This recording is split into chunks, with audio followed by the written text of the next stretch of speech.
যদি যিশু আপনার জীবনের প্রভু হন, তবে তিনি আপনার জীবনে যে কোনো সময় হস্তক্ষেপ করার পূর্ণ অধিকার রাখেন।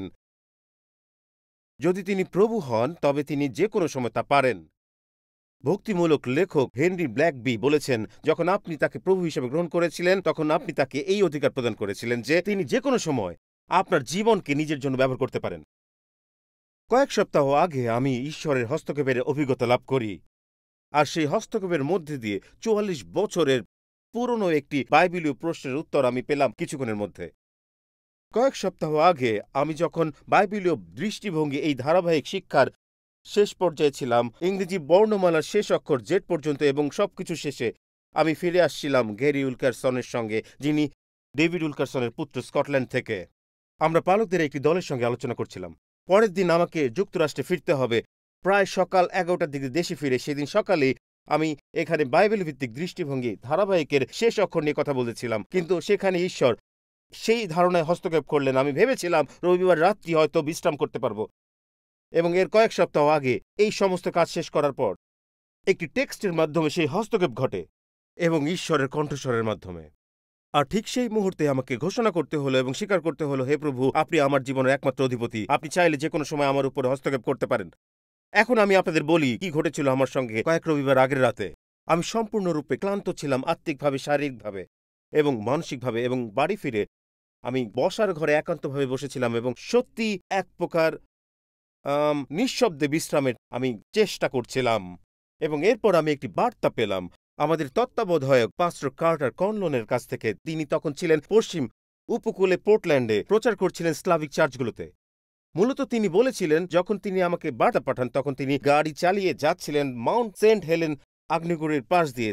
তিনি বললেন ওটা আবারও অগ্নুৎপাত করতে পারে বলে আশা করা হচ্ছে। তিনি আমাকে আগ্নেয়গিরির একটি ছবি পাঠালেন এবং লিখলেন কি বা ভুল করতে পারে।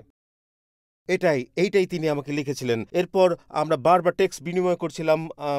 আপনার জন্য প্রার্থনা করছি পাস্টর কার্টার, প্রার্থনা করছি যেন ঈশ্বর আপনাকে ব্যবহার করেন। তিনি বললেন, আমি এখন গির্জার দিকে যাচ্ছি, তারা আশা করছে 2000 লোক এই বিশেষ অনুষ্ঠানে আসবে এখানে পোর্টল্যান্ড, ওরেগনে। আর ঠিক তখনই আমি যখন বিশ্রামে ছিলাম, এক কণ্ঠস্বর আমার সন্ধ্যাকে হস্তক্ষেপ করলো, এবং আমি স্মরণ করছিলাম যে তখন হয়তো পাস্টর কার্টার গাড়ি নিয়ে গির্জার পার্কিং লটে ঢুকছিলেন, আর সেই কণ্ঠস্বর বলল, উঠে দাঁড়াও, প্রার্থনা করো। কিন্তু আমি বিশ্রাম নিচ্ছিলাম, ক্লান্ত ছিলাম, তাই আমি শুধু একটা মৃদু প্রার্থনা করলাম। কিন্তু পবিত্র আত্মা আবার বললেন, উঠে দাঁড়াও এবং ওর জন্য প্রার্থনা করো। বন্ধুরা, আমি তখন পরিবারের কিছু সদস্যের সঙ্গে ছিলাম। আমি চুপচাপ উঠে দাঁড়ালাম, কোনো হইচই না করে সরাসরি আমাদের এবং বেডরুম অ্যাপার্টমেন্টে চলে গেলাম। তারপরে আমি শুধু ওকে ফোন করলাম। প্রায় 5 মিনিট ধরে আমাদের কথাবার্তা হলো। শেষে আমি বললাম, পাস্টর কার্টার, আপনি প্রচার করার আগে আমি আপনার জন্য প্রার্থনা করতে চাই। এবং বন্ধুরা, আমি এটা বলছি কোনো রসিকতার জন্য না, আমি শুধু বলছি যে যেমনটি ঘটেছিল ঠিক তেমনই। অসাধারণ প্রার্থনা ছিল না, কোনো স্বর্গদূত আসেনি, পাস্টর কার্টার কোনো বিদ্যুৎ চমকানোর মতো অনুভব করেননি। এটা ছিল একেবারে সাধারণ সরল একটি প্রার্থনা, যেখানে কোনো উচ্চস্বরে আহ্বান ছিল না কোনো নিয়ম সিন্ধুক, সেই অর্থে তেমন কিছু ছিল না। তবে সেই প্রার্থনায় হস্তক্ষেপের কারণেই আমি খুঁজে পেলাম সেই বাইবেলীয় প্রশ্নের উত্তর, যেটা নিয়ে আমি প্রায় 40 বছর ধরে সংগ্রাম করে আসছিলাম। প্রভু কিছু কথা আমার হৃদয় বলেছিলেন, এবং তা গত কয়েক সপ্তাহ ধরে আমার জন্য এক চ্যালেঞ্জ হয়ে দাঁড়িয়েছিল। প্রতি বছর আমি বাইবেল পড়ে শেষ করি, আর প্রতি বছর যখন আমি অক্টোবর মাসে পৌঁছি আমার এই পরিকল্পনায়, ঠিক তখনই আমি এক গভীর প্রশ্নের সম্মুখীন হই। আমি আক্ষরিক অর্থে এই প্রশ্নটি যেন আমার চোখের সামনে এসে দাঁড়ায় যখন আমি এই অধ্যায়গুলো পড়ি, এবং এত বছরেও আমি তার উত্তর খুঁজে পাইনি বা এর মধ্যে দিয়ে নিজের পথ খুঁজে নিতে পারিনি। প্রতি বছর অক্টোবর এলেই আমি থাকি প্রথম রাজাবলী, নিশ্চিতভাবে প্রথম রাজাবলী 10 কি 11 অধ্যায়ে। এবং এই হলো সেই প্রশ্ন যা আমি নিজের কাছে করেছি। এখানে বিষয়টা এমন দাঁড়ায়, এবং সেই রাতে যা আমাকে সহায়তা করেছিল, বিশ্বের সবচেয়ে জ্ঞানী ব্যক্তি কিভাবে তার জীবনের শেষ পর্বে এসে এতটা অজ্ঞ এবং এতটা বেপরোয়া হয়ে পড়েন। কিভাবে একজন যিনি ঈশ্বর প্রদত্ত জ্ঞানে বিশ্বের সর্বশ্রেষ্ঠ বলে পরিচিত, তার জীবনের পরবর্তী অধ্যায়ে এসে এই শব্দটি ব্যবহারে, ক্ষমা প্রার্থনা করছি, এতটা মূর্খের মতো আচরণ করতে পারেন। তিনি সলোমন, যিনি তার প্রজ্ঞার জন্য বিশ্বব্যাপী প্রসিদ্ধ। কিন্তু সলোমনের প্রজ্ঞা এতটাই অতুলনীয় যে তার গৌরবের চূড়ান্ত উচ্চতা আমাদের দৃষ্টি আকর্ষণ করে, যা প্রথম রাজাবলী 10 অধ্যায় পর্যন্ত তার জীবনের ভয়াবহ পরিণতি আমাদের অনেকের কাছে আড়াল হয়ে যায়। আমরা প্রায়শই ভুলে যাই যে ব্যক্তি একটি অধ্যায় আগেও বিশ্বজোড়া খ্যাতিতে ভাসছিলেন, তিনি কিভাবে এক অধ্যায় পরেই এমন করুণভাবে পতিত হলেন, আমি কিছুক্ষণের মধ্যে পড়ে শোনাবো। সলোমনের প্রজ্ঞা ছিল এক বিশ্বজনীন বিস্ময়। তিনি সদ্য সেই পবিত্র মন্দিরের নির্মাণ কাজ সমাপ্ত করেছেন, যেখানে স্থাপন করা হয়েছে নিয়ম সিদ্ধুক, যা ঈশ্বরের উপস্থিতির চিহ্ন। এই হচ্ছে প্রার্থনা, যা মহা আনন্দের। এই আনন্দধ্বনি কেবল জেরুজালেমেই নয়, প্রতিধ্বনিত হচ্ছে সমগ্র পৃথিবী জুড়ে। দাউদের যুদ্ধ জয়ের দিনসমূহ শেষ হয়েছে, শান্তি এসেছে, আনন্দে ঈশ্বরের গৃহ পরিপূর্ণ হয়েছে, মন্দির নির্মিত হয়েছে, এবং এখন এই শাসক হিসেবে তার প্রজ্ঞা নিয়ে বলছি, আমি চাই আপনি পড়ুন কিভাবে জাতিগুলো তার প্রতি আকৃষ্ট হয়েছিল। আপনি অনেক কিছু জানতে পারবেন প্রথম রাজাবলী 10 অধ্যায় থেকে। সেখানে বলা হয়েছে, সলোমনের সুনাম ও তার মধ্য দিয়ে প্রকাশিত প্রভুর গৌরবের কথা শুনে সেবা দেশের রানী কঠিন কঠিন প্রশ্ন করে তাকে পরীক্ষা করবার জন্য আসলেন। তিনি অনেক লোক ও উট নিয়ে জেরুজালেমে এসে পৌঁছলেন। উটের পিঠে ছিল সুগন্ধি মশলা, প্রচুর পরিমাণে সোনা ও মণিমুক্তা। তিনি সলোমনের কাছে এসে তার মনে যা যা ছিল তা সবই তাকে বললেন। সলোমন তার সব প্রশ্নের উত্তর দিলেন। রাজার কাছে কোনো কিছু এমন কঠিন ছিল না যা তিনি তাকে বুঝিয়ে বলতে পারেননি। শিবার রানী সলোমনের সমস্ত জ্ঞান ও তার তৈরি রাজবাড়ি দেখলেন। তিনি আরও দেখলেন তার টেবিলের খাবার, তার কর্মচারীদের থাকবার জায়গা, বর্ণাতীতভাবে দেখলেন। লক্ষ্য করুন, সুন্দর পোশাক পরা তার সেবাকারীদের, তার পানীয় পরিবেশকদের এবং সদাপ্রভুর ঘরে তার পুরানো উৎসর্গের পশুর সংখ্যা। এইসব দেখে তিনি অবাক হয়ে গেলেন। এই পদে বোঝানো হয়েছে প্রতিটি বিষয়ের সঙ্গে জ্ঞান যুক্ত ছিল। তিনি রাজাকে বললেন, আমার নিজের দেশে থাকতে আপনার কাজ ও জ্ঞানের বিষয়ে যে খবর শুনেছি তা সত্যি, কিন্তু এখানে এসে নিজের চোখে না দেখা পর্যন্ত আমি সেই সব বিশ্বাস করিনি। সত্যি, এর অর্ধেকও আমাকে বলা হয়নি। যে খবর আমি পেয়েছি, আপনার জ্ঞান ও ধন তার চেয়ে অনেক বেশি। আপনার লোকেরা এত সুখী, যারা সব সময় আপনার সামনে থাকে ও আপনার জ্ঞানের কথা শোনে। আপনার সেই কর্মচারীরা কত ভাগ্যবান। আপনার ঈশ্বর সদাপ্রভুর গৌরব হোক, যিনি আপনার উপর খুশি হয়ে আপনাকে ইসরায়েলের সিংহাসনে বসিয়েছেন। ইসরায়েলীয়দের তিনি চিরকাল ভালোবাসেন বলে তিনি সুবিচার ও ন্যায় বিচার রক্ষা করার জন্য আপনাকে রাজা করেছেন। বন্ধুরা, এটা সত্যি আশ্চর্যজনক। এই কথা একজন বিদেশি রানীর মুখ থেকে এসেছে। এখন দেখুন 23 পদে কি আছে, আর 2টি পদ আছে। রাজা সলোমন পৃথিবীর অন্য সব রাজাদের চেয়ে ধনী ও জ্ঞানী হয়ে উঠেছিলেন। ঈশ্বর সলোমনকে যে জ্ঞান দিয়েছিলেন, সেই জ্ঞানপূর্ণ কথাবার্তা শোনার জন্য পৃথিবীর সব লোক তার সঙ্গে দেখা করতে আসত। প্রত্যেক বছর অক্টোবরে আমি এই অংশ পড়ি। বিশ্বের সবচেয়ে জ্ঞানী মানুষের জীবনে এরপরে যা ঘটে তা আমাকে সবসময় অবাক করে। কয়েক সপ্তাহ আগে এক রাতে আমি অনুভব করলাম ঈশ্বর যেন আমাকে কিছু প্রকাশ করছেন। প্রথম রাজাবলী 10 অধ্যায় শেষ করে 11 অধ্যায় আমাকে বছরের পর বছর স্তব্ধ করে দিয়েছিল। সলোমনের ঘটনা প্রথম রাজাবলী 11 অধ্যায়ে এসে হঠাৎ করেই শেষ হয়ে যায়। প্রথম রাজাবলী 11 অধ্যায় কিছু একটা খুব খারাপ হয়ে যায়। সলোমন বিপথে যায়, ঈশ্বর তার উপরে রাগান্বিত হন। আসলে প্রথম রাজাবলী 11 অধ্যায়টি হচ্ছে ইতিহাসের সবচেয়ে জ্ঞানী মানুষের পতন ও ধ্বংসের গল্প। অধিকাংশ ইতিহাসবিদ এই অংশটি খুবই গুরুত্বপূর্ণ। ভালো করে শুনুন। যারা বিশ্বের নানা প্রান্ত থেকে অনলাইনে যারা দেখছেন, আমি চাই আপনারা মন দিয়ে শুনুন। নরওয়ে এবং বেলজিয়াম, কিছু সময় শুনুন, কোস্টারিকা, কিউবা আর হাইতি, আপনারাও। সলোমনের বয়স তখন 50 যখন প্রথম রাজাবলী 11 অধ্যায় শুরু হয়। ঐতিহাসিকরা বলেন তিনি মাত্র 8 বছর পর 58 বছর বয়সে মারা যান। জীবনের সোনালী সময়ে 40 বছর রাজত্ব করার পর শেষের 20 বছর তিনি রাজা ছিলেন। অনেক ঐতিহাসিকগণ বিশ্বাস করেন তার শেষ 8 বছরকে এই অধ্যায়ে একসাথে তুলে ধরা হয়েছে। শেষটা ভয়ঙ্কর ভেঙে পড়া, একেবারে ধ্বংস আর পতনের গল্প, একদম পতনের গল্প। এই পদগুলো পড়লে আপনি একজন লোককে দেখবেন যে তার জীবনের সেবার এবং কর্মজীবনের শ্রেষ্ঠ সময় আছেন। আর এখন আমি আপনাদের পড়ে শোনাবো পরে কি ঘটেছে, যা আমাকে একেবারে স্তম্ভিত করে দিয়েছে। আমরা শিবা রানীর কথা পড়লাম। শিবার রানী বলেছেন, আপনার কাহিনীর অর্ধেকও এখনো বলা হয়নি। আপনার খ্যাতি পুরো পৃথিবীতে ছড়িয়ে পড়েছে। আরো বিস্তারিত বিষয়ে মনোযোগ দিতে। আর বন্ধুরা, তার খ্যাতি সম্পর্কে শুনুন। আমি আপনাদের এটা পড়ে শোনাতে চাই এবং কিছু মুহূর্তের জন্য আপনাদের নিয়ে এক যাত্রা এগিয়ে যেতে চাই নিউ ইয়র্ক সিটির টাইমস স্কয়ার চার্চে, এবং যারা বিভিন্ন স্থান থেকে, যুক্তরাষ্ট্রের বিভিন্ন প্রান্ত থেকে আমাদের এই মুহূর্তে দেখছেন। এখন শুনুন, প্রথম রাজাবলী 11 অধ্যায়ে শেষ করে আমরা এই পদের দিকে তাকাই। রাজা সলোমন ফরৌনের মেয়েকে ছাড়া আরো অনেক বিদেশি স্ত্রীলোকদের ভালোবাসতেন। তারা জাতিতে ছিল মোয়াবীয়, অমনীয়, ইদোমীয়, সিদনীয় ও হিত্তীয়। তারা সেই সব জাতি থেকে এসেছিল যাদের সম্বন্ধে সদাপ্রভু ইসরায়েলীয়দের বলেছিলেন, তোমরা তাদের বিয়ে করবে না, তারা নিশ্চয়ই তাদের দেবতাদের দিকে টেনে নেবে। কিন্তু সলোমন তাদের ভালোবেসে আঁকড়ে ধরে রইলেন। মনে রাখবেন, উনি পৃথিবীর সবচেয়ে জ্ঞানী মানুষ। তার তার স্ত্রীরা তার মন দেবতাদের দিকে টেনে নিয়ে গিয়েছিল এবং সলোমন দ্রুত তাদের প্রেমে পড়ে যায়। তার ৭০০ জন স্ত্রী ছিল। ওহ যিশু! রাজকন্যাগণ এবং ৩০০ উপস্ত্রী ছিল। তার স্ত্রীরা তাকে বিপথে নিয়ে গিয়েছিল। সলোমনের বুড়ো বয়সে তার স্ত্রীরা তার মন দেবদেবতাদের দিকে টেনে নিয়েছিল। এর ফলে তার অন্তর তার ঈশ্বর সদাপ্রভুর প্রতি ভক্তিপূর্ণ ছিল না। তিনি সিদনীয়দের দেবী অষ্টরথের ও অম্মনীয়দের জঘন্য দেবতা মিলকমের সেবা করতে লাগলেন। সদাপ্রভুর চোখে যা মন্দ সলোমন তাই করলেন। তার বাবা দাউদ যেমন সদাপ্রভুকে সম্পূর্ণভাবে ভক্তি করতেন, তিনি তেমন করতেন না। বিষয়টি একটি ভাবুন। ১০ অধ্যায় পর্যন্ত তিনি মন্দিরটি নির্মাণ করছিল। তিনি নির্মাণ করেন এবং অসাধারণ কাজটি সম্পন্ন করেন। ৭ পদে সলোমন আর একটা কিছু নির্মাণ করলেন। জেরুজালেমের পূর্ব দিকের পাহাড়ের উপরে তিনি মোয়াবের জঘন্য দেবতা কমোশ ও অম্মনীয়দের জঘন্য দেবতা মোলকের উদ্দেশ্যে পূজার উঁচু স্থান তৈরি করলেন। স্ত্রীরা যার যার নিজের দেবতাদের উদ্দেশ্যে ধূপ জ্বালাত ও পশু বলি দিত, তাদের সকলের জন্য তিনি তাই করলেন। একই কাজ সে করেছিল বিদেশি স্ত্রীদের জন্য, যারা ধূপ জ্বালাত এবং তাদের দেবতাদের কাছে উৎসর্গ করত। আর মাত্র ২ পদ। এতে সদাপ্রভু সলোমনের উপরে ভীষণ অসন্তুষ্ট হলেন, কারণ তিনি তাকে দুবার দেখা দিয়েছিলেন। সেই ইসরায়েলের ঈশ্বর সদাপ্রভুর দিক থেকে তার মন ফিরে গিয়েছিল।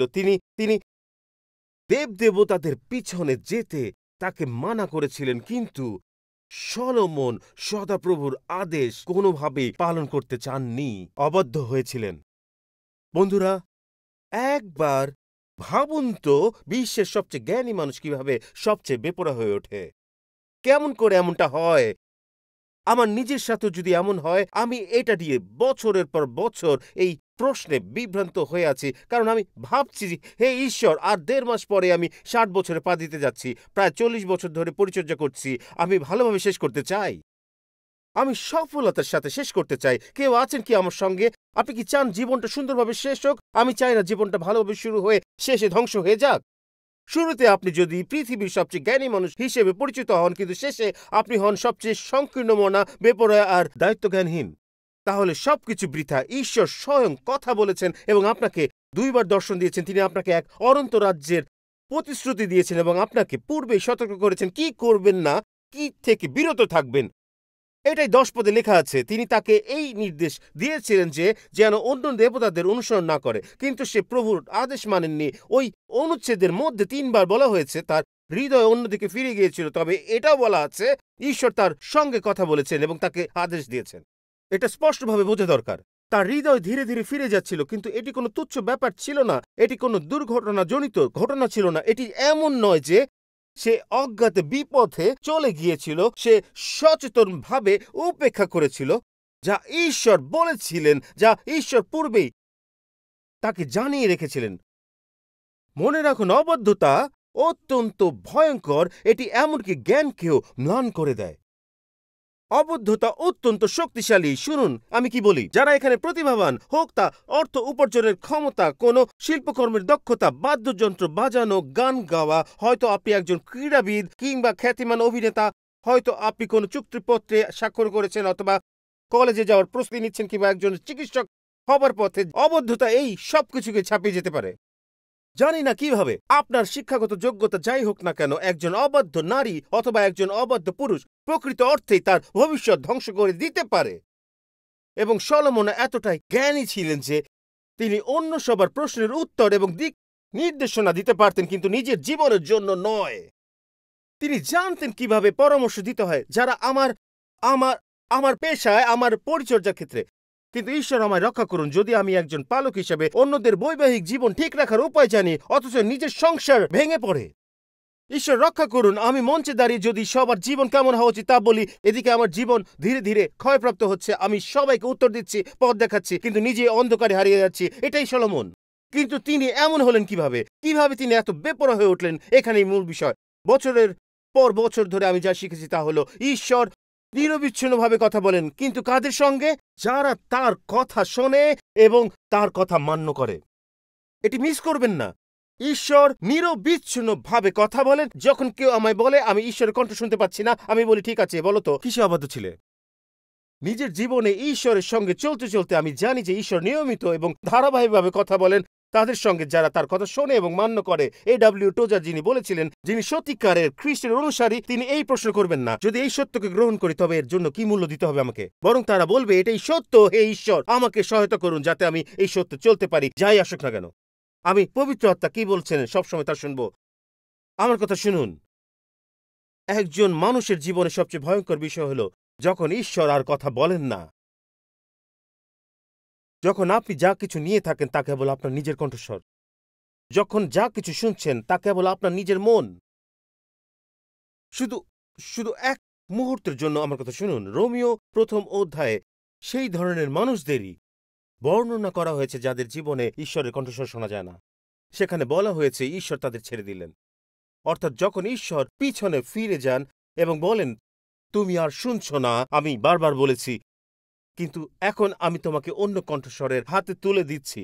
আসলে তিনটি বিষয়ে পত্রটি স্পষ্ট করে বলেছে ঈশ্বর তাদের ছেড়ে দিলেন, যেন এই তিনটি বিষয় তাদের ভবিষ্যৎ নির্ধারণ করে। তিনি তাদের বিকৃত মানসিকতার হাতে ছেড়ে দিলেন, অবমাননাকর আবেগের হাতে এবং হৃদয়ের লালসার হাতে। খেয়াল রাখুন, এই কথায় রোমিওতে লেখা আছে, এই তিনটি বিষয়ের দিকে ভালো করে খেয়াল রাখুন। একটি হৃদয় যা নিয়ন্ত্রণের বাইরে, একটি অবমাননাকর আবেগ এবং যা হৃদয়কে লালসায় পূর্ণ করে।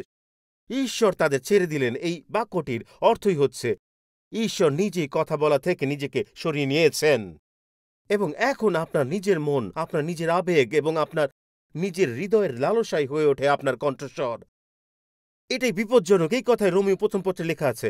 এটি কিভাবে হলো সলোমনের মধ্যেই, বা এটি কিভাবে ঘটল, কিভাবে সে বেপরোয়া হয়ে উঠল, কিভাবে তিনি দায়িত্বজ্ঞানহীন হলেন। এবং তারপর আমি বুঝতে পারলাম, শুধু মণ্ডলী, এবং বুঝতে পারলাম সলোমন নিজেই আমার প্রশ্নের উত্তর দিয়েছেন। প্রথম রাজাবলী 11 অধ্যায়ে তিনি যা বলেছিলেন এবং বাইবেলের আরেকটি পুস্তকে যেটি তিনিই লিখেছেন, সেই সত্যটি আমার হৃদয়ে কথা বলল। সেই রাতে আমি উঠে গেলাম পাস্টর কার্টারের সঙ্গে প্রার্থনা করতে। সেই রাত ছিল জাগরণের রাত। আমি প্রার্থনা করি এখানে আপনাদের জন্য তাই হোক। আমি আমার অফিসে বসে আছি।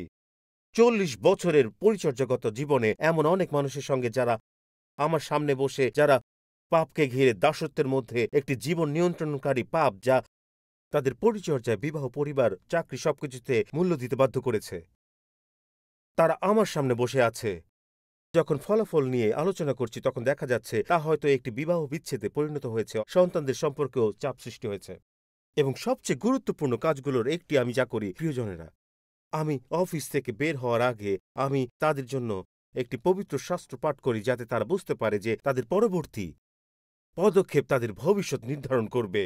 এবং এখানেই সবকিছু বাস্তবায়িত হল। সলোমন আমার প্রশ্নের উত্তর দিয়েছে কিভাবে প্রথম রাজাবলী 11তে ঘটেছিল সে বিষয়ে। প্রথম রাজাবলী 11 এখন আমার কাছে বোধগম্য, কারণ আমি যা এখন আপনাদের পড়ে শোনাতে যাচ্ছি তা হিতোপদেশ প্রথম অধ্যায়ে লেখা।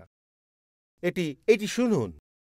এটি সলোমন বলছেন, আর এখন প্রজ্ঞা নিজেই আহ্বান করছেন। শুনুন এই বাক্যটি, হিতোপদেশ 1 অধ্যায় 24 পদ। আমি ডাকলাম কিন্তু কেউ সাড়া দিল না, আমি হাত বাড়ালাম কিন্তু কেউ ফিরে তাকালো না। যখন আমার সব উপদেশী অগ্রাহ্য করলে, দোষ দেখিয়ে দিল, তা গ্রহণ করলে না, তখন তোমাদের ধ্বংস দেখে আমি হাসব। তোমাদের উপর বিপদ নেমে আসলে তামাশা করব।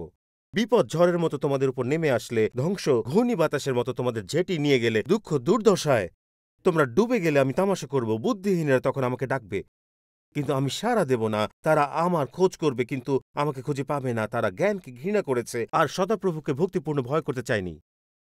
তিনি বলেন, সেই জন্য আমার উপদেশ তারা গ্রহণ করেনি, আর সংশোধনের জন্য আমি যা বলেছি তা পায়ে দোলেছে। কাজেই তাদের নিজেদের কাজের ফল তাদের ভোগ করতে হবে। বিদ্রূপ নিজেদের পরামর্শের ফল দিয়ে পেট ভরাতে হবে। বোকা লোকদের বিপথে যাওয়াই তাদের মৃত্যুর কারণ হবে। বিবেচনাহীনদের নিশ্চিন্ত মনোভাব তাদের ধ্বংস করবে। কিন্তু যারা আমার কথা শোনে তারা নিরাপদে বাস করবে, তারা শান্তিতে থাকবে, অমঙ্গলের ভয় তারা করবে না। হালেলুয়া! শুনুন, যে ব্যক্তি আমার অফিসে বসে আছে, আমি তাকে একটা প্রশ্ন করি। আমি চাই আপনিও ভালো করে শুনুন। আমি সবসময় এই প্রশ্নটা করি। আমি বলি, আপনি যখন ওই ব্যক্তির সঙ্গে কথা বলা শুরু করলেন তখন কি ঈশ্বরের সংশোধন বা তাড়না অনুভব করেছিলেন? আপনি যখন সেই ওয়েবসাইটে গেলেন তখন কি পবিত্র আত্মা আপনাকে বলেছিল থামো? যখন টাকা চুরি করলেন বা স্ত্রীর সঙ্গে মিথ্যা বললেন তার আগে কিছু কি অনুভব করেছিলেন? চোখের দিকে তাকিয়ে জিজ্ঞাসা করি, যখন বাইরে যাওয়ার কথা ভাবছিলেন, ভুয়া ব্যবসা শুরু করার পরিকল্পনা করছিলেন, তার আগে কি পবিত্র আত্মা আপনাকে বলেছিলেন থামো, এটা করো না? আপনি কি পবিত্র আত্মার সেই কথা শুনেছিলেন? আপনি কি থেমেছিলেন? প্রত্যেকবার আমি এই প্রশ্নগুলো করি, আর প্রত্যেকবার লোকজনেরা বলে যে হ্যাঁ আমি অনুভব করি। এখন আমি বলি, এখন খুব ভালো করে শুনুন, কারণ পরবর্তী পদক্ষেপ নেওয়ার জন্য প্রজ্ঞা আপনার মধ্যে নেই। তারা জিজ্ঞেস করে, কি কেন পাস্টর আপনি এটা বলছেন? আমি বলি, কারণ আপনি প্রজ্ঞাকে অবহেলা করেছেন। এখন আপনার বিপদের মধ্যে আপনি ভাবছেন এখন আমি কি করব। প্রজ্ঞা তখন এই কথা বলছে, আমি কথা বলবো না, এই ব্যাপারে আমি আর কিছুই বলবো না।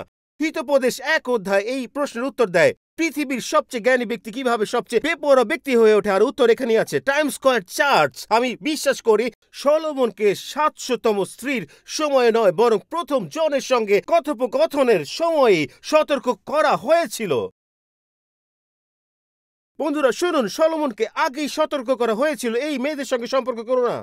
অনেক আগে, বিয়ের অনেক আগেই, ভবিষ্যৎ নিয়ে কথা বলার আগেই বলা হয়েছিল। কিন্তু সলোমন ঈশ্বরের চেতনাবোধকে উপেক্ষা করেছিল। চেতনাবোধ আমাদের জীবনের উপর ঈশ্বরের সুরক্ষা। এই আত্মিক সতর্কতা হলো এক ধরনের সতর্ক সংকেত। ঈশ্বর যেন বলছেন ধীরে চলো। অনেক সময় এটি হলুদ বাতির মতো, যা বলে সাবধান, এখন গতি কমাও, গতি কমাও। একবার যখন সে ঈশ্বরের সতর্ক বাণী উপেক্ষা করল, শুনুন এখানে, তারপর সেটা 700 স্ত্রী পর্যন্ত গেল। সে আরো গভীরে গেল। তারা তার হৃদয় পরিবর্তন করে দিল। সে মূর্তির পিছনে ছুটল, সে তাদের জন্য মন্দির তৈরি করলো, আর ঈশ্বর তাতে রেগে গেলেন। শুনুন বন্ধুরা, এখানে গ্রিক ভাষার নতুন নিয়মে পাপ শব্দটির জন্য 9টি ভিন্ন শব্দ রয়েছে। এর মধ্যে একটি আমার মনে সবচেয়ে দাগ কেটেছে, সেটা হলো ট্রেসপাস, যার মানে হচ্ছে সীমা লঙ্ঘন করা। এটা এমন এক পাপ যেখানে শুধু তুমি কাজ করো না, তার আগেই অনেক কিছু উপেক্ষা করো। বিষয়টা একবার ভেবে দেখুন, চিহ্ন ছিল, কাঁটাতার ছিল, সাবধানবাণী ছিল, তারপর সেগুলো অতিক্রম করে আপনি এগিয়ে গেছেন। দয়া করে সীমা লঙ্ঘন করো না। আইন ভাঙলে শাস্তি হবে। আপনাকে সীমানা বেড়া পার হতে হবে, লুকিয়ে ঢুকতে হবে, কাউকে জানাতে পারবে না। এর অর্থ হচ্ছে আপনি সতর্কবাণী শুনছেন না, উপেক্ষা করছেন। এটাই হয়েছিল সলোমনের সাথে। যখন আপনি ঈশ্বরের রবে সাড়া প্রদান করেন না, তখন সেই কণ্ঠস্বর ধীরে ধীরে নিশ্চুপ হয়ে যায়, আর নিজের ইচ্ছা, লালসা আরো জোরে চিৎকার করতে থাকে। আমাদের ভিতরের সেই লজ্জাজনক আকাঙ্ক্ষা, লালসা যা মনকে ঘিরে ধরে, সেগুলোকে থামানোর একমাত্র উপায় হলো প্রতিবার ঈশ্বরের কণ্ঠস্বর শোনা এবং তাতে সাড়া দেওয়া। এটাই হলো আত্মিক নীরবতা। এটাই আমাদের ধরে রাখে, চালিয়ে নিয়ে যায়। যখন ঈশ্বরের রব শুনে মান্য করার মাধ্যমে সত্যিকারের পরিবর্তন ঘটে। এটাই ঘটে। সাক্ষ্যমর পালক জিম এলিয়ট এর স্ত্রী এলিজাবেথ এলিয়ট একবার বলেছিলেন, আমি সত্যি মনে করি না যে তুমি ঈশ্বরের সঙ্গে দর কষাকষির অবস্থানে আছো। তিনি আমাদের প্রভু, আমাদের প্রধান সেনাপতি। যখন তিনি আমাদের সঙ্গে কথা বলেন, তখন সেটা নিয়ে তোমার কিছু বলা থাকে না। তোমার একটাই কাজ, আজ্ঞা পালন করো, যেমন আদেশ এসেছে তেমনই মেনে চলো। তুমি কোনো দর কষাকষির অবস্থানে নেই। আপনি তা বলতে পারেন না যে আমি এদেরকে ভালোবাসি, তাই তাদের সাথে একই বিছানায় যেতে পারি। এটা বলার তুমি কে? তিনি প্রভু, তিনি সর্বাধিনায়ক, সবকিছুর নিয়ন্ত্রণ ভার তার উপরে। পুলপিটে দাঁড়িয়ে কেউ যদি ঈশ্বরের বাক্যের সত্যকে লঙ্ঘন করে, আমি বলছি মণ্ডলী ছেড়ে চলে যান, বের হয়ে যান, মণ্ডলী থেকে বের হয়ে যান। আপনি যদি দেখেন যে পুলপিটে দাঁড়িয়ে এমন কিছু বলছে যা বাইবেলের সাথে মিলছে না, এমনকি আমিও যদি এমন করি, তাহলে আপনি মণ্ডলী থেকে চলে যান। কারণ এই কথাগুলো কোন মানুষের নয়, সর্বাধিনায়কের আদেশ। বন্ধুগণ, আমি রেগে যাইনি। আমি সত্যি বলছি, এটা এক ধরনের আত্মিক প্রকাশ যা আমাকে গভীরভাবে স্পর্শ করেছে। আমি শুধু বলেছিলাম, হে প্রভু, আমি তোমার কণ্ঠস্বর শুনতে চাই। বিশ্বাস করুন, কিছুক্ষণ পরে আরো শ্রুতিমধুর ও আনন্দের হবে।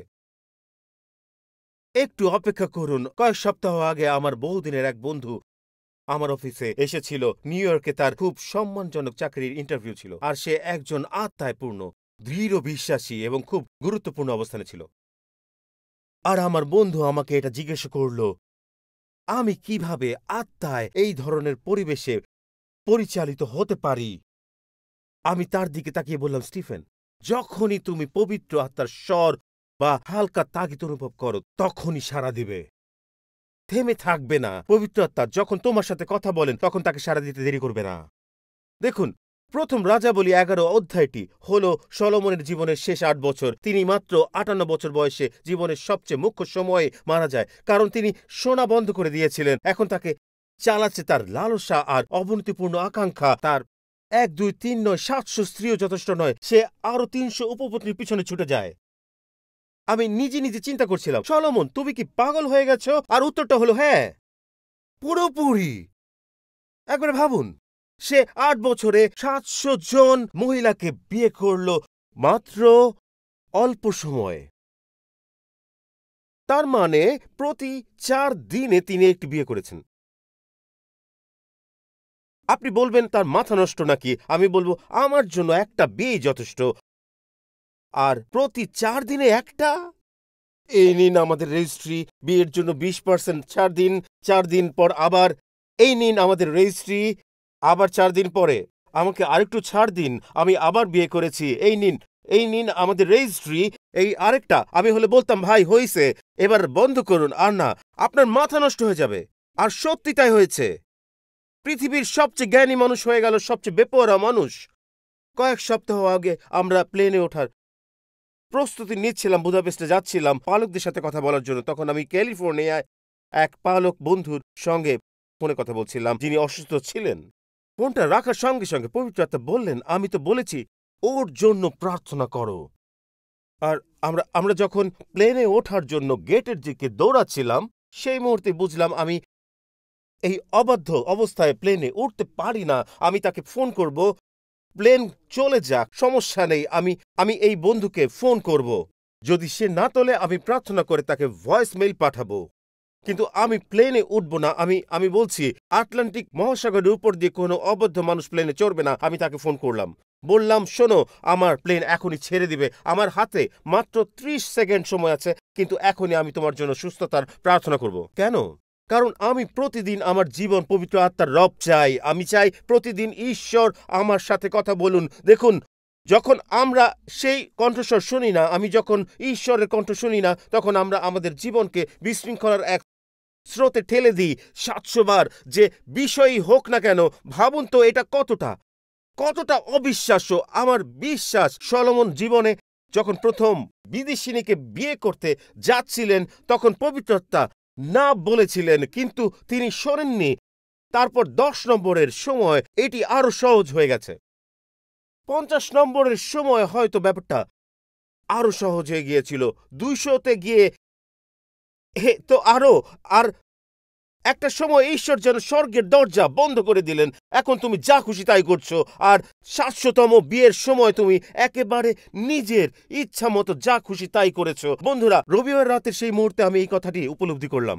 আমাদের প্রত্যেকের মনে এমন কিছু লুকিয়ে আছে যা 700 বার পর্যন্ত নিজেকে প্রকাশ করতে চায়। এটা হতে পারে জুয়া, অবৈধ সম্পর্ক, হতে পারে অন্য কিছু, মদ্যপান। ঈশ্বর বলছেন এটা তোমার মধ্যে লুকিয়ে আছে আর বেরিয়ে আসার অপেক্ষায় আছে। তাই যখন পবিত্র আত্মা আমাদের কিছু বলেন তখন তার রব শোনো। বাধ্যতা হলো সেই 700 এর বিরুদ্ধে সুরক্ষা। এটাই আসল বাধ্যতা। যখন আমরা আনুগত্য দেখাই না তখন আমরা আমাদের জীবনে শয়তানের জন্য দরজা খুলে দিই। এর মানে কি, পাস্টর টিম? মানে হলো পবিত্র আত্মার ছোট ছোট তাগিদগুলো শুনুন।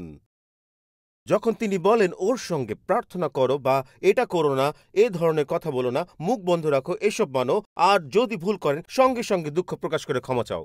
বিষয়টি বোঝার জন্য আরো সহজ করে বলছি, আর তা হলো, যখন আপনি অনুভব করছেন ক্ষমা চেয়ে নিন, সম্পূর্ণ সত্যটা বলুন, অতিরঞ্জিত করে বলবেন না। আমার দিকে তাকান, দেখুন, এটা শয়তান থেকে নয় যে আপনাকে ক্ষমা চাইতে বলছে। তাই যখন শুনবেন আপনার জীবনসঙ্গীর কাছে ক্ষমা চান, শয়তানকে কোনোভাবে বাধা দেবেন না। আপনার মুখ খুলুন এবং আপনি ক্ষমা চান। শয়তান কখনো বলবে না ক্ষমা চাও। শয়তান কখনো বলবে না সত্যটা পুরো বলো। সে কখনো বলবে না মন খুলে দান করো। সে বলবে না চুপ থাকো, নিজেকে ব্যাখ্যা করার দরকার নাই। মনে রাখুন, এটা পবিত্র আত্মার স্বর। আর আমাদের মধ্যে অনেকেই সেটা ভুলে গেছে। আপনার ভিতরে আসবে ক্ষমা চাও, আপনার ভিতরে আসবে স্বীকার করো। আপনি শুনবেন পুরো সত্যটা বলো, আপনি শুনবেন অতিরঞ্জন করো না। আমি একটা তালিকা করেছি, কারণ এগুলো ঈশ্বর আমাকে বলেছিলেন। অতিরঞ্জন করো না, সত্য বলো, সিন্ডির কাছে স্বীকার করো। এখানে সত্য বলো, কিছু বলো না, নিজেকে রক্ষা করো না। আমি এগুলো তোমাদের উপর চাপাতে চাই না। আমি শুধু বলছি এই কথা।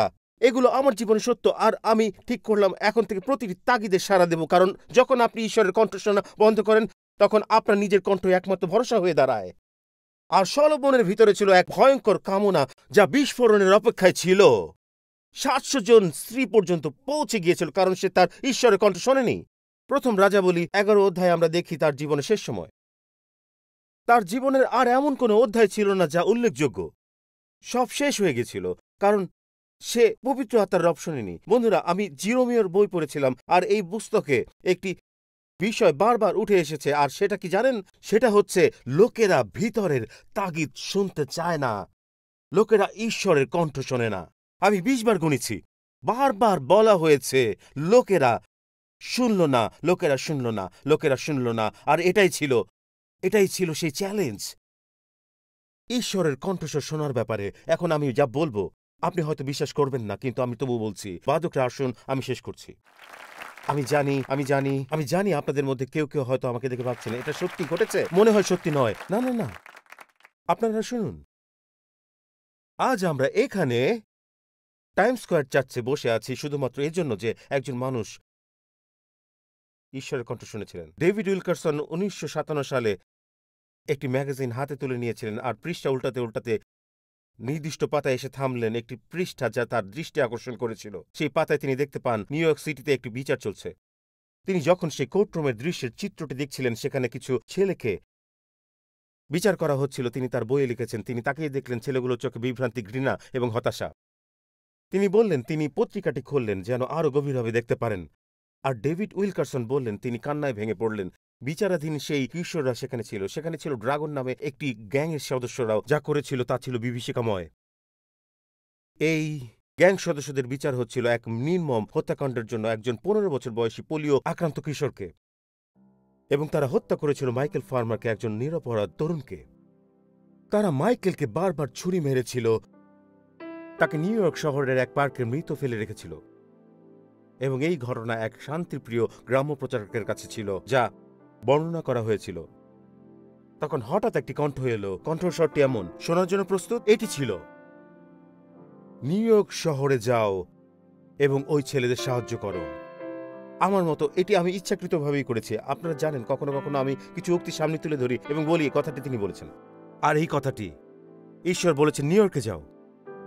তুমি আজ এখানে আছো কারণ একজন মানুষ সেই আহ্বান শুনেছিল। সেই শব্দগুলো শুনে বলেনি, এটা নিশ্চয়ই ঈশ্বর থেকে আসেনি, এটা তো শয়তানের কথা। আমার তো পেনিসিলভেনিয়া একটি ক্রমবর্ধমান মন্দির রয়েছে। ভেবে দেখুন ভাই ডেভ, কিভাবে আমরা তাকে স্নেহভরে এই নামেই ডাকি। ভাবুন ডেভ কিভাবে সেই অন্তর্দ্বন্দ্ব যা তার হৃদয়ের গভীরে শুরু হয়েছে। এটা তো ঠিক হতে পারে না। আমি তো একজন গ্রাম্য প্রচারক, গ্যাংদের মাঝে যাব আর কি করব সেখানে? কিভাবে আদালতে উপস্থিত হব? আমি কিভাবে এটা করব? আমি কিভাবে এই কাজটি করব? এই কাজ আমি পৃথিবীর বুকে কিভাবে করব? এটা তো অসম্ভব মনে হয়। বন্ধুরা, এটাই সেই পবিত্র আত্মার কণ্ঠস্বর, যার সঙ্গে আপনার অন্তরঙ্গভাবে পরিচিত হতে হবে। এবং হ্যাঁ, তা সম্ভব। আপনি যত বেশি আজ্ঞাবহ হবেন, ঈশ্বর তত ধারাবাহিকভাবে কথা বলবেন। এটি ছিলেন ভাই আন্দ্রিও, অবিশ্বাস্য খ্রিস্টীয় ক্লাসিক গ্রন্থ গড স্মাগলারের লেখক, যিনি এই কথাগুলো লিখেছিলেন। তিনি বলেছিলেন, হে ঈশ্বর, যখনই যেখানেই যেভাবেই তুমি আমাকে চাইবে আমি যাব। প্রভু, এই মুহূর্ত থেকেই শুধু করব। যখন আমি এই স্থান থেকে উঠে প্রথম পা বাড়াবো, তখনই তিনি যা বলেছিলেন, তুমি কি এটিকে তোমার প্রতি পূর্ণ আজ্ঞা পালনের পথে একটি পদক্ষেপ হিসেবে বিবেচনা করবে? আমি একে বলবো, হ্যাঁ পদক্ষেপ। এটাই আমি বলি।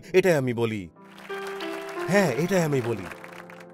আর হ্যাঁ, এটাই আমি করতে চেয়েছিলাম। মানুষের চোখে সেটি খুব সাধারণ মনে হতে পারে, যেমন সেই রবিবার রাতে আমি যখন বার্তা লিখেছিলাম। এই প্রার্থনা আমি করেছিলাম আপনার জন্য, পাস্টর কার্টার। হেই, ভালোবাসি আপনাকে। প্রার্থনা করি ঈশ্বর যেন আপনাকে চার্চে দারুণভাবে ব্যবহার করেন। এবং তখন সেই কণ্ঠস্বর বলল, উঠে দাঁড়াও এবং তাকে ফোন করো। এবং আরও কারো কাছে এটা তেমন কিছু নাও হতে পারে, কিন্তু আমি বলেছিলাম, ঈশ্বর, আমি চাই না তুমি আমার সঙ্গে কথা বলা থামিয়ে দাও। এবং যদি আপনার যা প্রয়োজন তা কেবল সেই সরলতা হয়, বন্ধুরা, তবে আমি আপনাদের জন্য একটি পথ দিতে চাই যা আমার জীবনের অংশ হয়ে উঠেছে। আমার সাথে থাকুন। আমি জানি এটা অলৌকিক মুহূর্ত হতে যাচ্ছে। আমার পাশে থাকুন। এখন সময় 11:42। আপনাদের কেউ কেউ হয়তো ভাবছেন, এটি কি সত্যি কার্যকর? এই তো এইখানে, এই তো সেই পদ যা আমি বারবার প্রার্থনা চেয়ে এসেছি। মনোযোগ দিয়ে শুনুন। আজ সকালে যিশায়া 50:14 পদ, তিনি আমাকে প্রত্যেকদিন সকালে জাগিয়ে দেন আর আমার কানকে সজাগ করেন যাতে আমি একজন শিষ্যের মতো শুনি। তিনি আমাকে প্রত্যেকদিন সকালে জাগিয়ে দেন আর আমার কানকে সজাগ করেন যাতে আমি একজন শিষ্যের মতো শুনি। ঠিক আছে, সবাই কিছুক্ষণ অপেক্ষা করুন, একটু দাঁড়ান এবং এদিকে তাকান, কারণ এখানে কি হয়েছে আমি আপনাদের বলতে যাচ্ছি। আপনার কণ্ঠস্বর আসলে অনেকবার যা বলছে, কারণ আমরা বহুবার নিজের কণ্ঠস্বর নিজেই শুনেছি। চলুন এখান থেকে বেরিয়ে যাওয়ার আগে তাতে সাড়া দেই। আমরা প্রথম জন হই।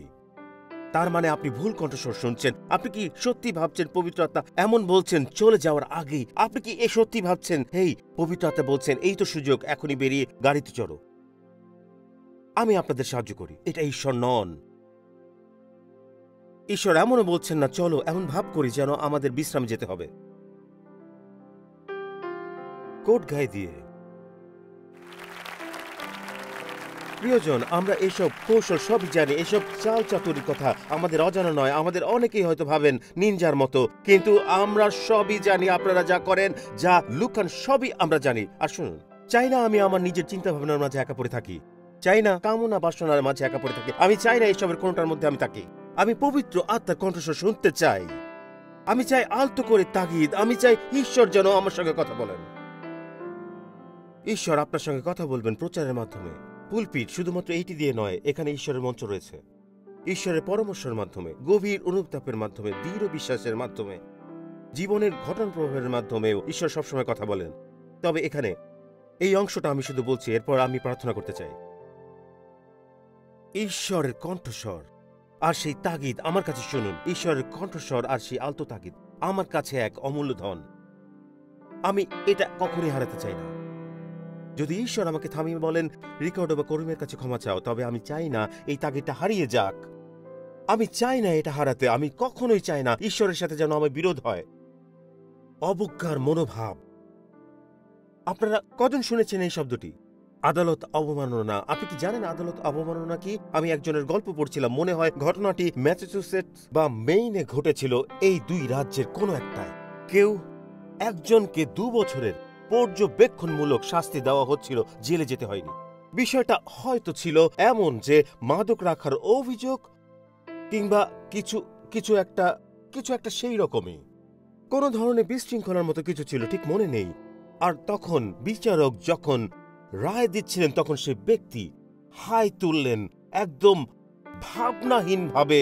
রায় ঘোষণার মুহূর্তে হাই, তখন বিচারক থামলেন এবং বললেন শাস্তি পরিবর্তন করা হলো 6 মাসের কারাদণ্ড। বললেন আদালত অবমাননা। জানো অবমাননা কি? এই হলো অবমাননার সংজ্ঞা। অবমাননা হলো একজন ক্ষমতাধারী ব্যক্তিকে তুচ্ছ জ্ঞান করা, মনে করা যে তিনি আপনার গুরুত্ব বা মনোযোগ পাওয়ার যোগ্য নন, অথচ তিনি সকল রাজাদের রাজা, তিনি সকল প্রভুর প্রভু। আর তিনি যদি কথা বলার জন্য নির্বাচন করেন, তবে কেন আপনি সেই কণ্ঠস্বরকে অমূল্য মনে করবেন না? কেন আপনি সেটিকে মূল্যবান মনে করবেন না? সুতরাং যখন আমার প্রভুর দিক নির্দেশনা প্রয়োজন হয়, যখন আমি ঈশ্বরের কণ্ঠস্বর শুনতে পাই না, তখন আমি কি করি? তখন আমি ফিরে যাই প্রথম রাজাবলী পুস্তকের সেই কাহিনীতে, যেখানে ভাববাদীরা একসঙ্গে একটি শিক্ষা ব্যবস্থা গড়ে তুলেছিলেন, কিন্তু হঠাৎ তাদের কুড়ালের ফলা পড়ে যায়। তখন ভাববাদী ইলিশা এসে বলেন, তোমরা কিছু গড়ার চেষ্টা করছো অথচ তোমাদের হাতে ধার নেই। তখন তিনি যা বললেন, তুমি কোথায় তা হারিয়েছ? তুমি কোথায় তা হারিয়েছ? যে কারণে আমাকে ফিরে যেতে হলো। কার কাছে আমি ক্ষমা চাইবো? কার সামনে স্বীকারোক্তি করবো? কাকে আমার কিছু দেওয়ার আছে? আমি কি নিয়ে খেলার মতো আচরণ করছি? অনেকে বলে, শুনুন, এটা টাকার ব্যাপার, কিন্তু লোকে কি এরকম ভাবে আমার প্রভুর যোগান প্রয়োজন? ঈশ্বর বলেন দশমাংশ দিতে। আমি জানতাম এই কথা কেউ আমেন বলবে না। ঠিক আছে, ঠিক আছে, কিন্তু কিন্তু কিন্তু কারণ বিষয়টি হলো তুমি কোথায় তা হারিয়েছ। এটি হলো সেই বিষয় যা যা 3 সপ্তাহ ধরে ঈশ্বর আমাকে বুঝিয়েছেন। আমার কানকে সজাগ করুন যাতে আমি একজন শিষ্যের মতো শুনি। আমাকে কখন ক্ষমা চাইতে হবে বলুন, যেন কখনোই তোমার কণ্ঠস্বর আমি অবজ্ঞা না করি। এইটা না ভাবি যে আমার সময়ের মাঝে এই হস্তক্ষেপটি অতিরিক্ত। এটি হস্তক্ষেপ ছিল না, বরং তুমি বললে ফোন করো, আমি বলেছিলাম আমি করব। যদি তুমি বলো লবিতে দাঁড়াও, এবং পবিত্র আত্মা এই কথা বলেন, ওদের জন্য প্রার্থনা করো। শুধু শুভেচ্ছা জানিয়ে থেমে থাকবেন না, তাদের জন্য সেখানেই প্রার্থনা করুন। আমি চাই আমরা যেন এমন একটি মণ্ডলী হই যারা পবিত্র আত্মার রবের প্রতি সংবেদনশীল। আমি চাই আমরা যেন শুনতে পারি ঈশ্বর আমাদের কি বলতে চান। হে ঈশ্বর, সাহায্য করো যেন আমরা কখনো তোমার রবকে অবহেলা না করি। আমাদের নিজেদের লালসার কাছে আমাদের ছেড়ে দিও না ঈশ্বর, আমাদের লজ্জাজনক আকাঙ্ক্ষায় ছেড়ে দিও না। কিন্তু হে ঈশ্বর, আজ মণ্ডলী হিসেবে আমাদের তোমার রবের প্রয়োজন। আজ আমাদের তোমার কণ্ঠ দরকার। হে প্রভু, আমি চাই প্রভু, আমি এই অসাধারণ মানুষগুলোর সামনে রেখে তোমায় ডাকছি। পবিত্র আত্মন, আমি চাই যেন তুমি কখনো আমার প্রতি নীরব না থাকো।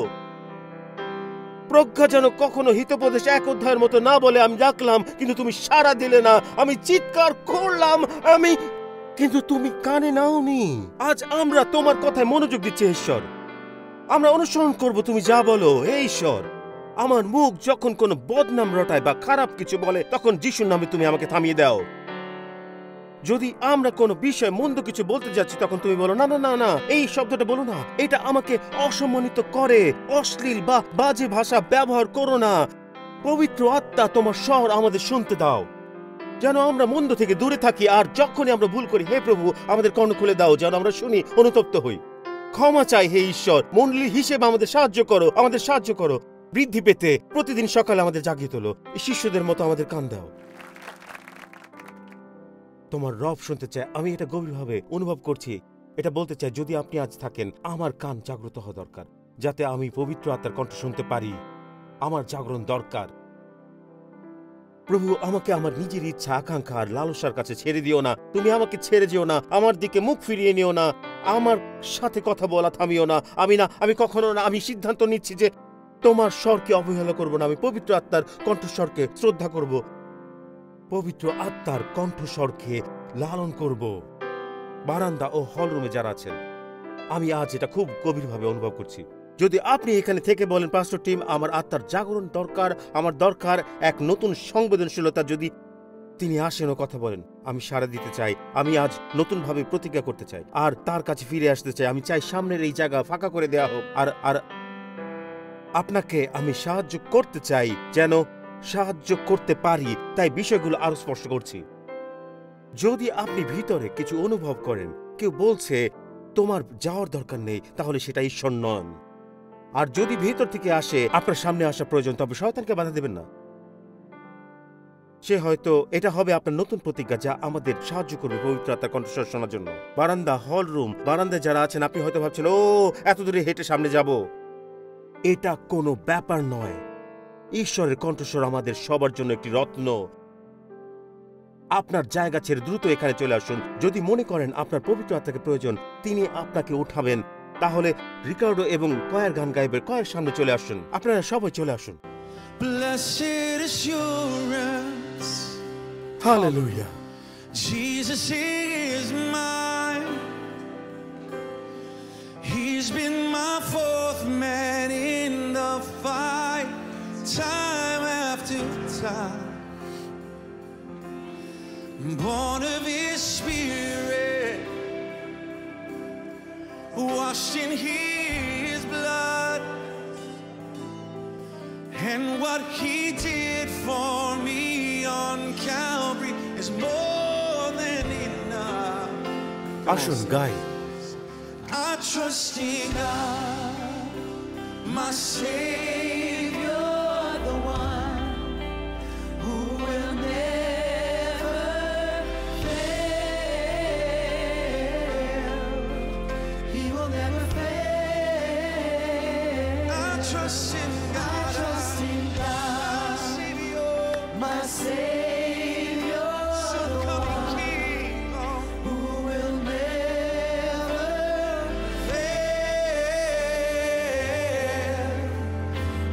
never fail. Sing it one more time, sing, sing. I trust in God, my Savior, the one who will never fail. He will never fail me. He will never fail. আসুন গাই, আরেকবার গাই, আসুন। Perfect submission. Hallelujah. All is at rest. I know the author of tomorrow has ordered my steps. So this is my story. This is my song. To lift my hands, praising my risen. Lift my hands to praise you all the day long. And I trust in God, মোর ত্রাতা who will never fail. Never fail me, God.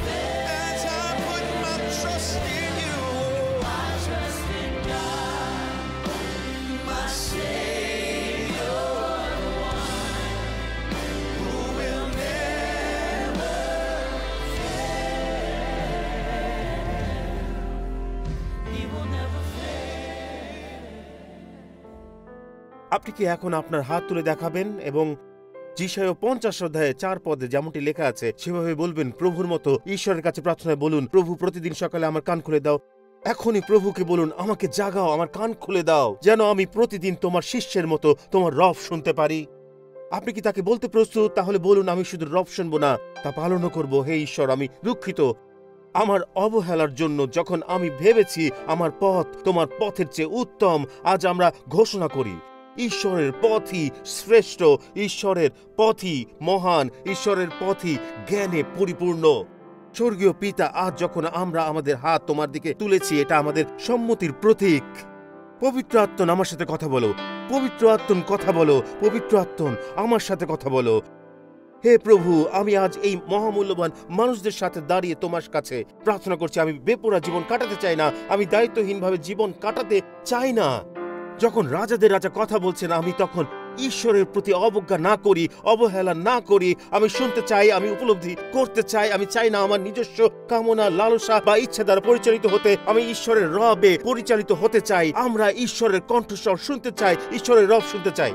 আমাদের বৈবাহিক জীবনে ঈশ্বরের রব, আমাদের সম্পর্কগুলোর উপর ঈশ্বরের রব, আমাদের কর্মস্থলে ঈশ্বরের কণ্ঠস্বর, আমাদের বিশ্রামের সময় তার স্বর, আমাদের ব্যক্তিগত সময়ে ঈশ্বরের রব, গাড়িতে সাবওয়েতে ঈশ্বরের কণ্ঠস্বর। হে ঈশ্বর, আজকে আমাদের সঙ্গে কথা বলো, আমাদের সাথে কথা বলো, আমাদের সাথে কথা বলো, কথা বলো, কথা বলো, কথা বলো। মণ্ডলীর সাথে, নেতাদের সাথে আজকে কথা বলো। বিশ্বের সকল পালকদের জন্য আমি প্রার্থনা করছি যেন তারা ঈশ্বরের কণ্ঠস্বর শুনতে পারে। হে প্রভু, তুমি কি তোমার মণ্ডলীর সাথে পুনরায় কথা বলবে? হে ঈশ্বর, তোমার বেদি থেকে আবারও কথা বলো। প্রভু ঈশ্বর, তোমার কণ্ঠস্বর আমাদের জন্য দাও। তোমার মণ্ডলী যেন আজ নিঃশব্দে না যায়, বরং বিজয়ীভাবে প্রস্থান করে। এবং প্রার্থনা করছি কারণ আমরা শুনেছি ঈশ্বরের কণ্ঠস্বর। আমরা কোনো অন্য কিছুর সামনে হাঁটু গেড়ে বসবো না। প্রভু যিশু, আমরা শুধুই রাজাধিরাজ ও প্রভুদের প্রভুর কণ্ঠস্বর শুনবো। আমরা আমাদের জীবনের উপর এখন ঈশ্বরের কণ্ঠস্বর চাই। Hallelujah, hallelujah. বিশ্বাসীগণ, একবার আমার দিকে তাকান, শুধু একবার। আপনাদের সাড়া দেওয়ার জন্য ধন্যবাদ। আমি বারান্দা হল রুমে থাকা সকলকে বলতে চাই, আমরা এখন একটি গান গাইব এবং শেষ করব। যে মৃদু তাগিদ আপনি ভিতরে অনুভব করছেন, আমি অনুরোধ করছি সেই তাগিদে সাড়া দেন। যখন আমার বন্ধু স্টিভেন আমাকে জিজ্ঞেস করেছিল, আমি তাকে বললাম, স্টিভেন, পবিত্র আত্মা শেষবার তোমাকে কি বলেছে? সে বলল, আমি আমার ট্যাক্সের কাজ শেষ করলাম আর পবিত্র আত্মা বললেন আমি যেন আমার অবিশ্বাসী হিসাব রক্ষকের জন্য প্রার্থনা করি। তার টার্মিনাল ক্যান্সার ধরা পড়েছে। আমি বললাম, তুমি কি প্রার্থনা করেছিলে? সে বলল, না করিনি, তবে আমি এই অফিস থেকে বের হলেই তাকে ফোন করব। ঠিক সেটাই সে করেছিল। তার হিসাব রক্ষক লন্ডনে থাকেন, সে ফোন করলো তাকে এবং সে অনুভব করলো। আমি বললাম, স্টিফেন, তুমি যা করেছো তা হলো তোমার কান খুলে দিলে ঈশ্বরের কণ্ঠস্বর আরো স্পষ্টভাবে শোনার জন্য। এটাই আপনি করছেন। পবিত্র আত্মা আপনাকে যা বলছেন, এটাই হচ্ছে ঈশ্বর যা করছেন। তাহলে যখন আপনি বলবেন, হে ঈশ্বর, আমি তোমার বাধ্য হব, এমনকি যদি মনে করেন ও আমি তা করিনি, তাও আপনি করতে পারেন। ঈশ্বর দয়ালু। ধৈর্যশীল এবং করুণায় পূর্ণ। আপনি শেষ হয়ে যাননি, আপনি ব্যর্থ নন। কিছু বলুন, হে ঈশ্বর আমাকে আরেকটা সুযোগ দাও। আর আশ্চর্যের বিষয় কি জানেন? ঈশ্বর তা করেন। হ্যাঁ তাই। প্রত্যেক মাথা উঁচু, প্রত্যেক চোখ খোলা। আমি একদম সরলভাবে বলবো, আমি কিছু করতে চলেছি, আর সেটা খুবই সরল। এই মুহূর্তে পবিত্র আত্মার এক তাগিদ। যদি আপনি একজন খ্রিস্টান না হন, কিংবা যদি আপনি ঈশ্বর থেকে দূরে থাকেন, তাহলে জানবেন আমি এখানে আপনাকে মানানোর জন্য আসিনি। আমি এখানে এসেছি এটুকু বলার জন্য, যা আপনি অনুভব করছেন, ভাবছেন এই ভিতরে এমন কি একটা অভাব বোধ করছি। আপনি যা খুঁজছেন তা হলো আপনার জীবনে যিশু অনুপস্থিত। আপনার নতুন করে জন্ম নেওয়া প্রয়োজন।